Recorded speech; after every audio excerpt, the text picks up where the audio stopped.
La Cafetera y Neutral presentan Plata o Plomo. El mundo en series. En el Juego de Tronos o ganas o mueres. Con Fernando Merlín y Ana Pastor. ¿Sabes dónde estás? Es una radio pirata. De la zona neutral. Nos recuerda un poco por qué luchamos. La noche es oscura y alberga horrores. La noche es oscura y alberga horrores. Nada cambia de golpe. Si estuvieras en una bañera que se calienta poco a poco, morirías hervida sin darte cuenta. Estamos juntos. Somos un trío. Nosotros vivimos románticamente juntos. Hola, habla con Walter White. Usted dijo que estaba casi muerto, ¿vale? Dijo que moriría en cualquier momento. Éramos capaces de ser y hacer todas esas cosas porque estábamos informados por grandes hombres reverenciados. Plata o plomo, el mundo a través de las series, de los documentales, de las películas, con Ana Pastor Neutral. Ana Pastor, buenos días. Muy buenos días. Bueno, fíjate, mira, para la propuesta de esta semana me decía Ana, bueno, es que he descubierto un documental en Netflix que es absolutamente escalofriante, la historia de Jimmy Savile, una historia británica de terror. Netflix es un documental sobre una personalidad en el Reino Unido, un presentador de televisión, cómico, artista, DJ, rockero, que era idolatrado por los espectadores y que de pronto se descubrió después de muchísimos años que escondía un oscurísimo secreto, era un pederasta terrible y claro, provocó una convulsión en el Reino Unido extraordinaria. La verdad es que cuando me propusiste esta idea, te voy a decir, Ana Pastor, que le puse inmediatamente a Ana un mensaje diciendo, vamos a una cosita un poco menos oscura, un poquito menos... Pero qué pasada, me ha dejado bastante impactado, Ana, te diré. Sí, yo recordaba, fíjate, las noticias que se habían publicado en prensa cuando salió el caso, pero no sabía que existía un documental. Y el otro día, me apareció en Netflix. Son 2 capítulos solamente y creo que está muy bien contado, muy bien estructurado, porque el primer capítulo es el ídolo y el segundo capítulo es el monstruo, ¿no? Cuando hablamos de ídolo, yo no sé con qué compararlo, la verdad, porque este es el tipo más conocido del Reino Unido. Empieza, como tú decías, pues bueno, podemos decir que es presentador, pero es un tipo que nace en Leeds, que muy joven empieza a ser minero, ¿no? En zona minera, pero rápidamente pasa a ser DJ, bueno, animador, cultural, no sé qué, y acaba de presentador durante decenas de años en la BBC. Era el icono de la BBC, era el icono de un país, el príncipe Carlos y entonces Diana de Gales se convierten en gente de su entorno. Margaret Thatcher le termina dando, después de encabezonarse durante muchos años, Sir, que es la máxima condecoración que te pueden dar, y que durante muchos años la Casa Real se resistió, incluso aunque le tenía cierto afecto a este hombre. Y eso es todo lo que te cuenta el primer capítulo. La persona más conocida del Reino Unido, más querida, más idolatrada, tenía además un aspecto muy extravagante, podemos decir, ¿no? Vestía como muy llamativo y lo tenía todo para ser una gran estrella. Los Rolling actuaban, el maestro de ceremonias era él. Los Beatles actuaban, el maestro de ceremonias era él. A mí me ha parecido increíble el primer capítulo en el que estás esperando a que te digan, ¿pero qué hizo? ¿No? Aunque ahora ya hemos contado lo que, pero es bastante impresionante, ¿no?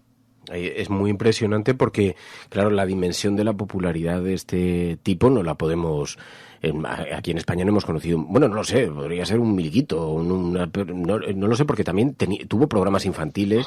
Entonces después descubrimos, en la primera parte vemos toda esa dimensión pública, ese éxito tan arrollador, conoce a las estrellas musicales más importantes del momento, del mundo, se relaciona, se codea con todo el mundo, es el hombre al que todo el mundo quería en sus fiestas, y de pronto en la segunda parte descubrimos ese oscuro secreto, ¿no? Que era un pederasta que utilizaba el acceso a los niños, incluso en un hospital. No sé si es que tenía algún tipo de propiedad del hospital o financiaba, tenía alguna participación. Bueno, esta es la parte para mí más sorprendente. En el personaje que él se había creado, aparte de un tipo divertido, cómico, etcétera, se había convertido en el personaje más solidario del Reino Unido. En un momento en el que la sanidad, bueno, y a día de hoy también, la sanidad británica pues no goza de excelente salud, él se compromete a hacer varios proyectos y a hacer la recaudación. Y casi todos esos proyectos están vinculados a, o bien problemas psiquiátricos, crea un hospital, consigue recaudar 50 millones de libras, nada menos,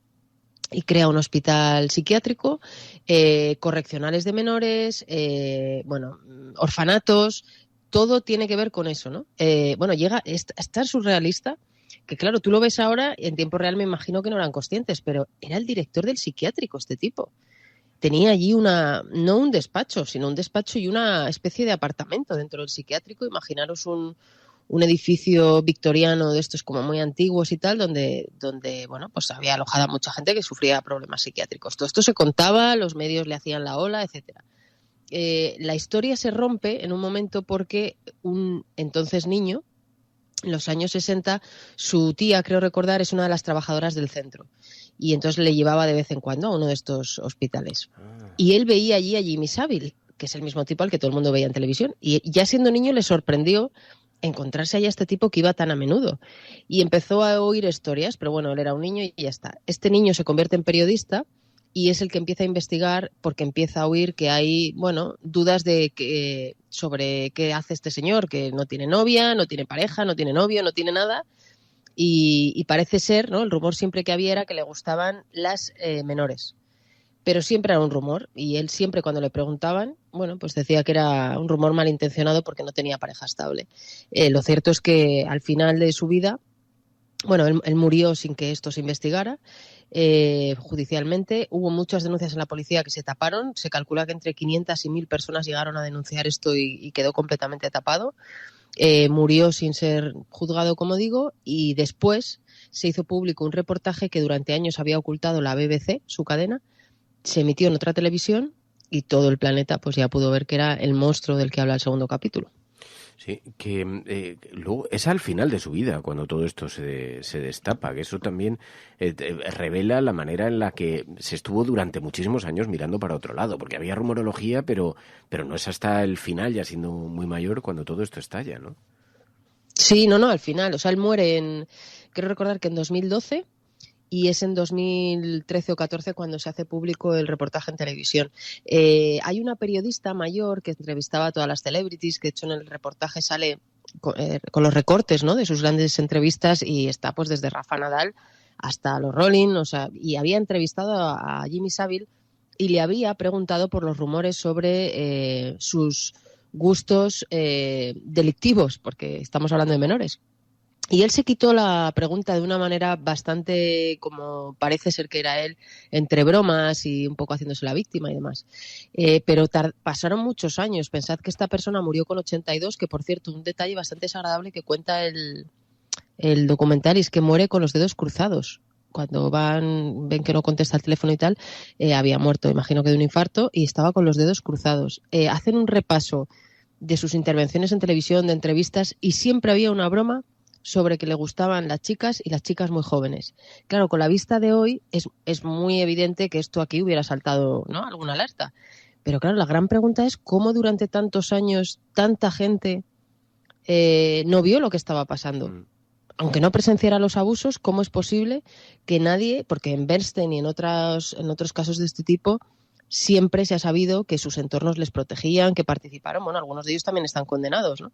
Aquí no hay nadie de su entorno, de los que aparecen en el documental, que tuviera la más mínima sospecha. O sea, pensaban que era todo como altruista.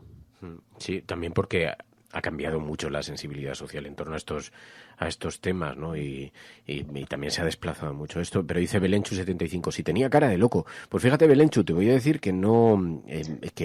Totalmente. Tenía un poco la mirada distraída, se le veía con la cara siempre perdida, pero parecía un humorista, parecía un cómico, no sé, que retrataba de forma así un poco grotesca la ciudadanía británica y una auténtica personalidad. Jimmy Savile, una historia británica de terror. Son 2 episodios, ¿no? Eso es, 2 episodios en Netflix, vale. Y creo que es un buen recorrido por la historia del Reino Unido, por la historia del horror y por la historia de los medios, que creo que también es interesante la reflexión que se hace de cómo todo el mundo se subió a la ola de qué divertido es este tipo, qué bien cae, y nadie rascó, salvo, que siempre hay excepciones, ese periodista que empezó a investigar. Ana Pastor, Neutral, gracias. Un abrazo. Cuídate mucho. Plata o plomo. El mundo en series. En el Juego de Tronos, o ganas o mueres. Con Fernando Merlín y Ana Pastor. ¿Sabes dónde estás? Es una radio pirata. De la zona neutral. Nos recuerda un poco por qué luchamos. La noche es oscura y alberga horrores. La noche es oscura y alberga horrores. Nada cambia de golpe. Si estuvieras en una bañera que se calienta poco a poco, morirías hervida sin darte cuenta. Estamos juntos.